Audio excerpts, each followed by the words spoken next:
Crickabooly here, and you're watching The Comic Vet. Perfect.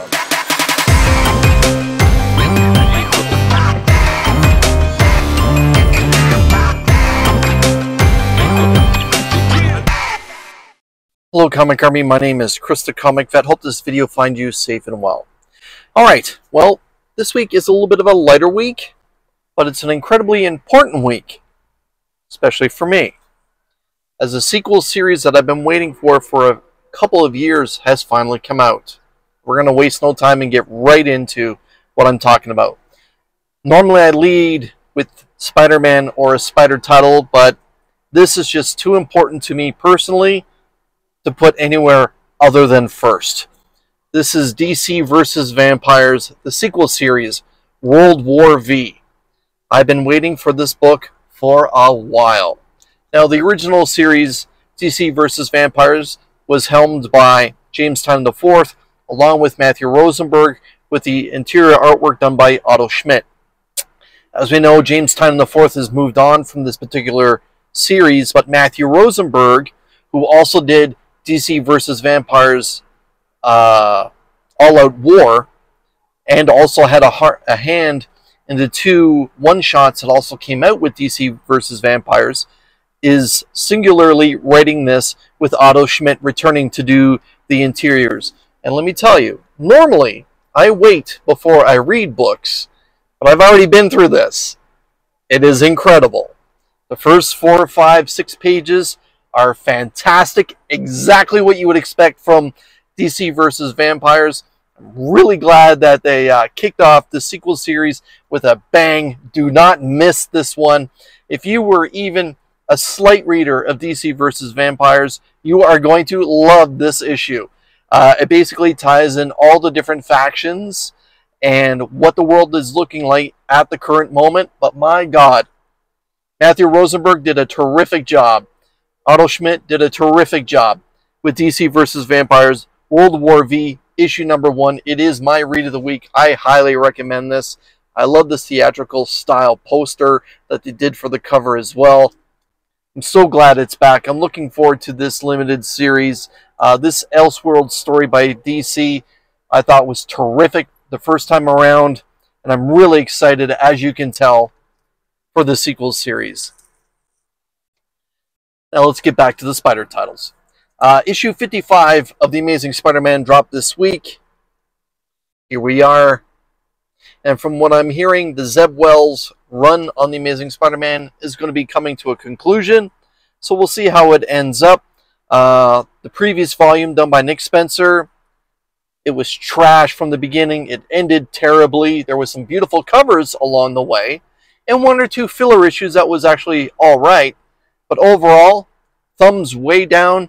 This particular series didn't really get much better.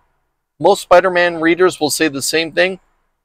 I'm not particularly hard on Spider-Man and judge it differently from other series, i.e. The Fantastic Four, or X-Men, or the Avengers, or Thor, or Hulk, when it comes to Marvel titles. But I thought that this one was a letdown. But we'll see how it goes. There were some bright lights along the way. Definitely more this time with the Zeb Wells run versus the Nick Spencer run. Now, a Spider title that has been just solid all the way through was Miles Morales. This is Miles Morales, Spider-Man, brought to us by Cody Ziegler, who's doing a great job in my opinion. I'd actually love to see Cody Ziegler take over ASM, but he's not. This is issue 23, Legacy 305. Again, we have a Blood Hunt tie-in as well. As you can see, Miles is still in his vampire form. Up next is the third and final Spider title and cover of the week.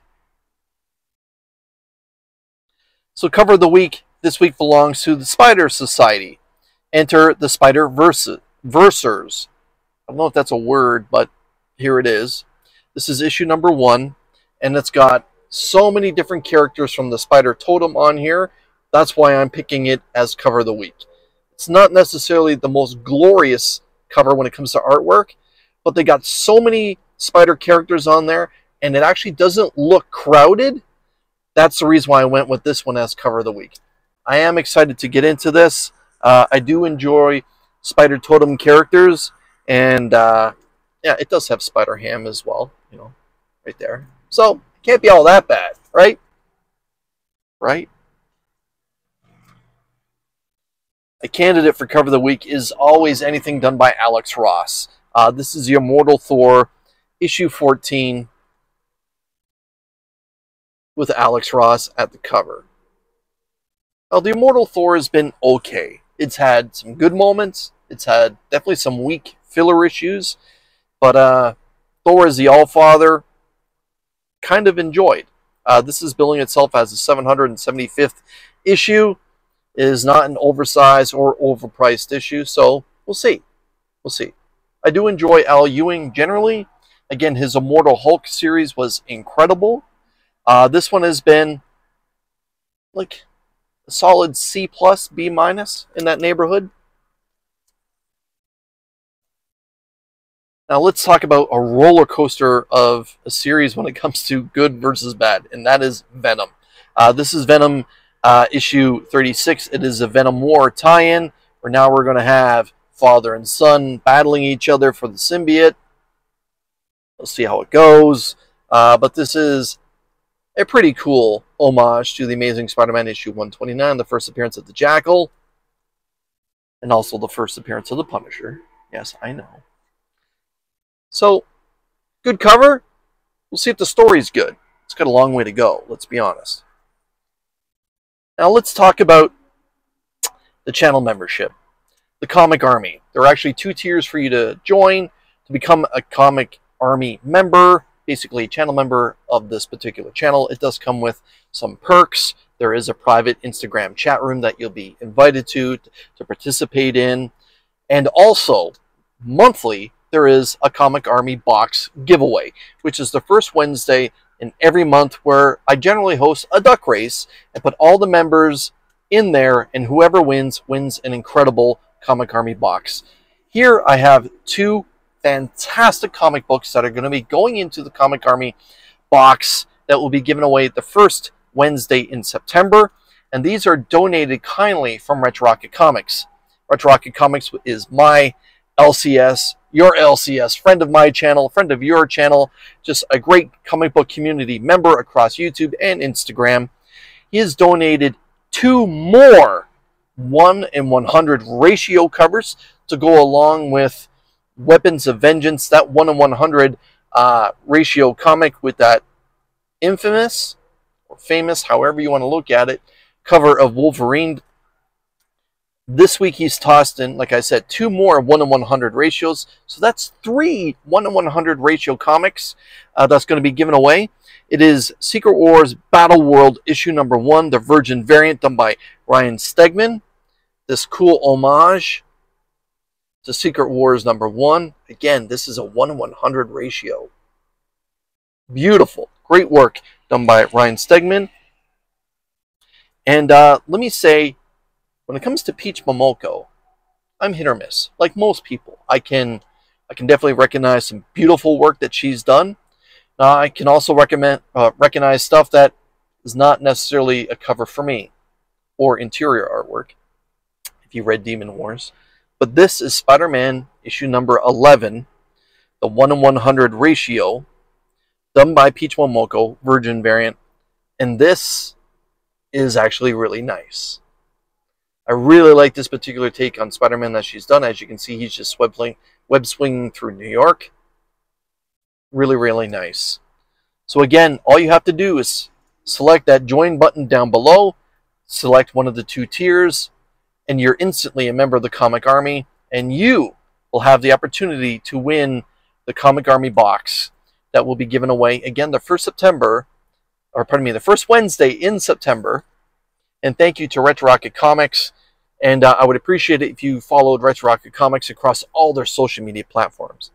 And speaking of Retro Rocket Comics, this Saturday I will be going live for the Mini-Con from Cambridge, Ontario, hosted by Retro Rocket Comics. I'll be going live around 11 o'clock in the morning, and who knows how long I'll be going live for, but I'm hoping to have some guests join me Actual Dracula will be there at the con. Steve the Voice White will also be there, along with Richard Comley, the creator of Captain Canuck, and Michael Schwartz, along with some other artists, who is the creator of Armored, an independent comic book that I can admit is really, really good. If you can get your hands on Armored, pick it up. Now let's continue on with the independents. This came out recently, but Chris was nice enough to get me a copy. It's Ain't No Grave, issue number 4, from Scotty Young and Jorge Corona. I'm thoroughly enjoying this Western, and I hope that you're reading it as well. Ain't No Grave, issue number 4. And the final book, probably the best ongoing series in 2024, is Transformers, issue number 11. So here you can have Optimus Prime, obviously, on the cover, and it is just glorious. Love it. Love it. He's just missing a blast from Shockwave, as you can tell. Daniel Warren Johnson has done a great job at the helm. Jorge Corona's interiors, in my opinion, have been solid. Yeah. In my opinion, one of the best stories in 2024 is Transformers. It's been great right from the get-go. Well, there we go, Comic Army. Do you agree with me with Cover of the Week? There might be one that you feel is better. It was a little bit more of a, shall we say, jaded pick.